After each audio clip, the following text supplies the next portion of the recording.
That was the first thing they noticed.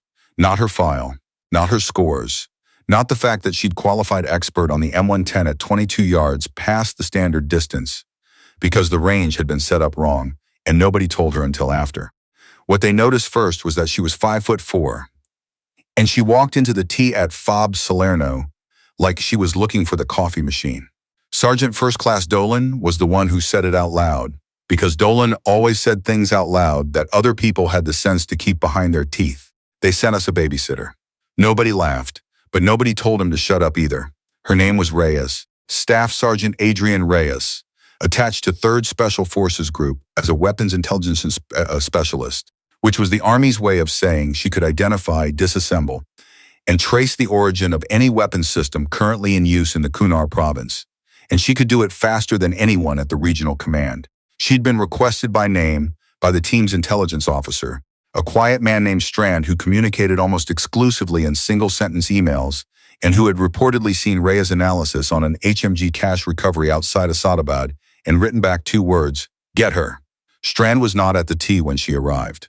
So Reyes set her kit down against the wall, found the coffee machine without being told where it was, and poured herself a cup while 6 operators watched her. Like she was an unexploded device they hadn't cataloged yet. She didn't introduce herself. She didn't explain anything.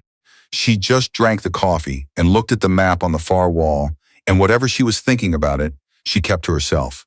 That was the second thing they noticed about her. The first was her height.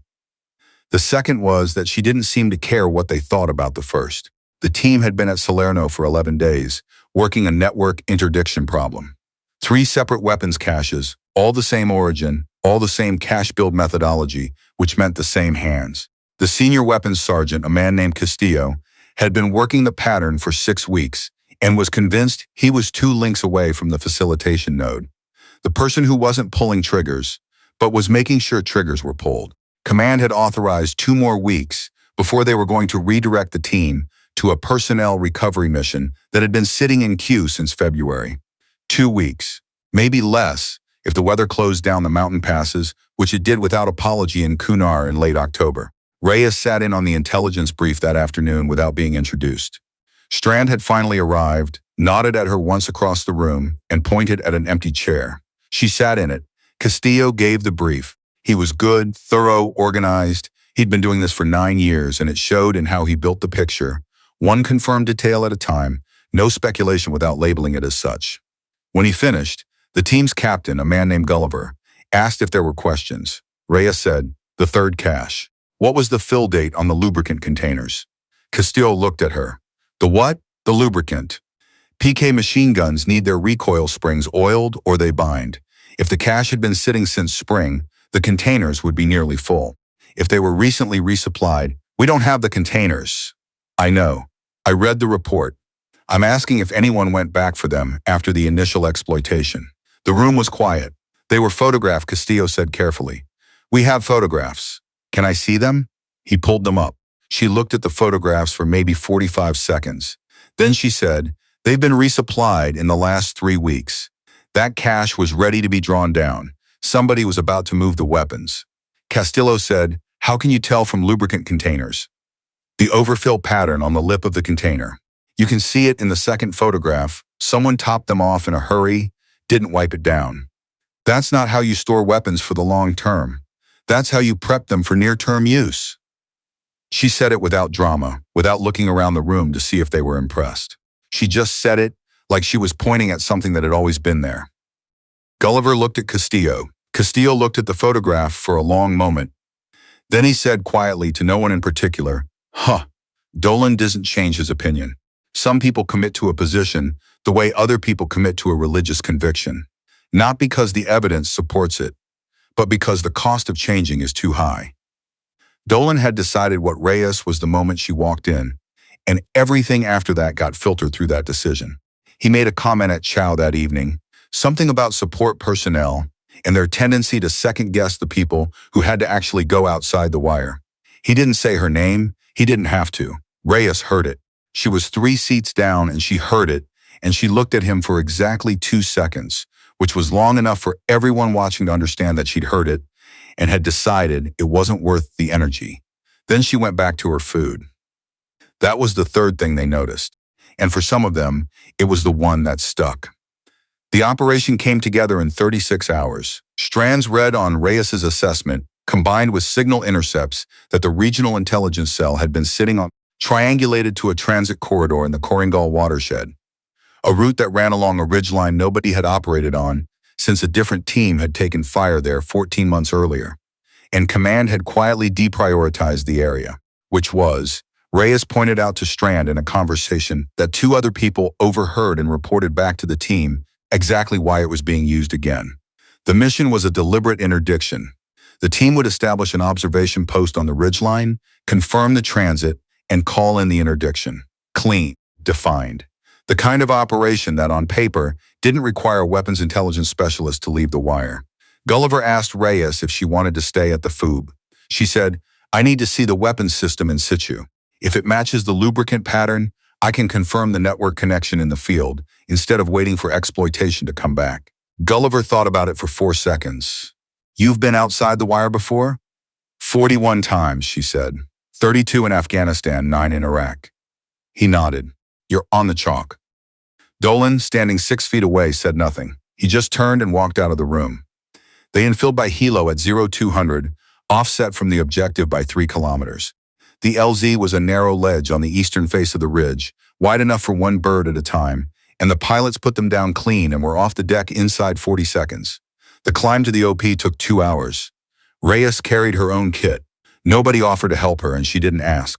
Her ruck was weighted the same as anyone else's. She'd checked the manifest herself and quietly added 2 extra liters of water because she'd read the patrol debrief from the team that had taken contact on this ridge 14 months earlier, and they'd gone to black on water 4 hours in because someone had underestimated the terrain's actual gradient versus what showed on the map. She filed that away. Most people filed things away for later. Reyes filed things away for the specific moment they would become necessary, which was not quite the same thing. The OP was a rock shelf about the size of a walk-in closet, with natural concealment from the western approach. Castillo and a young 18E named Vickers set the antenna and established comms. The team's senior medic, Olson, found a position behind a limestone outcrop and started scanning. Dolan set up on the northeastern corner with the team's 7.62 machine gun. Reyes set up on the far southern end of the shelf, where a gap in the rock gave a sight line down into the corridor below. She was the only one who'd noticed the gap during the rehearsal imagery review. She didn't mention that she'd noticed it. She just took up the position and started watching. At 0437, the first element of the transit appeared in the corridor below.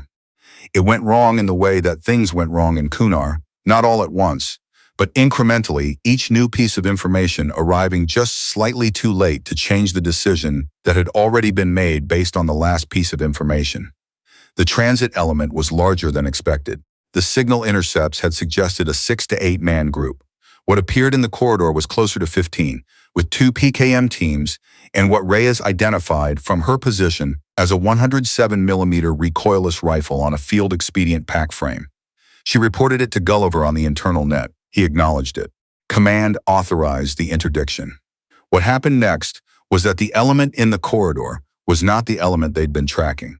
It was a cover element, a deliberate feint, moving slowly enough to be identified, carrying enough weapons to look like the target, pushed forward to draw out exactly the kind of observation they were providing. Somewhere in the analysis chain, a piece of information had not made it to the right desk, or had made it to the right desk and had not been passed forward, and what Third Group's team was watching was not the network's weapons transit. It was a targeting package. For them, the first indicator was a single shot from the ridgeline above and to the west. Not close enough to be aimed fire, but placed deliberately, like a door being opened. Dolan swung the machine gun. Olson went flat. Gulliver was already on the radio. The second indicator arrived 11 seconds later. RPG from the south, long, no casualties, detonated on rock 30 meters below the OP. They knew where the team was. They'd known before the team got there. Gulliver called for immediate extract and began moving the team north along the ridgeline to the alternate LZ. Standard TTP correctly executed, move the element, suppress the contact, get to the bird. He made it 6 meters before the recoilless rifle fired. The round hit the rock shelf that the team had just vacated. The concussion was significant. Vickers went down holding his ears, the antenna array was destroyed, and the primary radio went with it. Olson was already moving to Vickers. Castillo was pulling the secondary radio from his ruck when a follow-on burst of PKM fire came across the ridge and he went flat, and the secondary radio took a round through the housing, and that was that. External comms. Gone. Internal comms. Functional. Gulliver. Still moving north, now with a partially incapacitated signal sergeant, no external communication, and an enemy element that had a prepared position and a recoilless rifle and had clearly planned this longer than they had. Reyes had not moved from the southern observation position. What she saw from that position, while the rest of the team was moving north, was this. The faint element in the corridor below had stopped moving. They were waiting, which meant they knew where the alternate LZ was, which meant the northern exfil route was what the enemy expected. She got on the internal net. Gulliver, Reyes, the corridor element has stopped. They know the alternate. I need you to hold position. Static. Gulliver, hold position. Do not proceed to the alternate LZ. His voice came back, compressed by distance and adrenaline. Reyes, we are moving to the alternate. Fall in. The alternate is covered. I can see it from here. If you move north, you're moving into a secondary element. A pause, longer than she expected.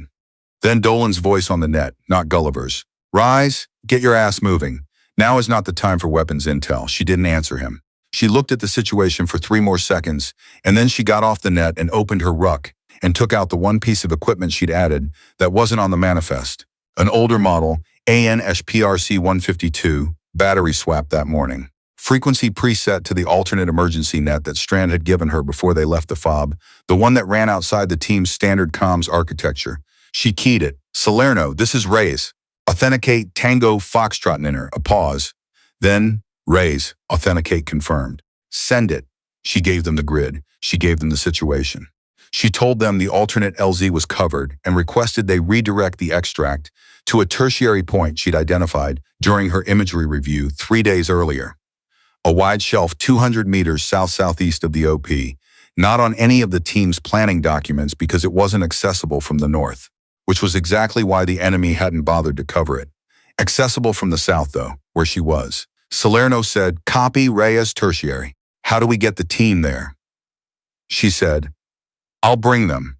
What happened in the next 18 minutes was not something Reyes would ever fully explain to anyone who asked, because the people who asked were generally looking for a version of events that fit a narrative they'd already decided on. And the truth was more specific and less satisfying than any narrative.